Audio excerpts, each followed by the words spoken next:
Naanza na wingi wa shukrani kwa Mwenyezi Mungu tujalia uzima na kutuwezesha kukutana hapa siku ya leo. Kwa mujibu wa ibara ya 91 ibara ndogo ya kwanza ya Katiba ya Jamhuri ya Muungano wa Tanzania, Rais wa Jamhuri ya Muungano wa Tanzania ana dhima ya kulifungua rasmi Bunge la Jamhuri ya Muungano wa Tanzania. Ni kwa msingi huo leo nipo hapa kulitumia Bunge ili kutimiza matakwa ya ibara hiyo. Kabla ya kufanya hivyo, nianze na jambo la huzuni lililotokea hapa nchini, na naomba waheshimiwa wote wabunge na waalikwa tusimame kwa dakika moja ili kuwaombea wenzetu.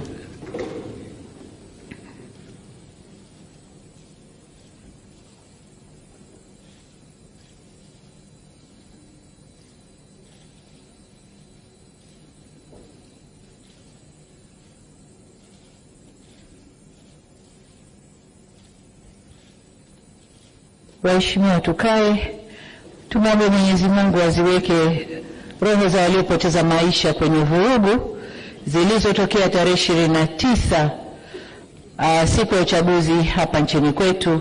Mungu awape malazi mema ya amani. Amen.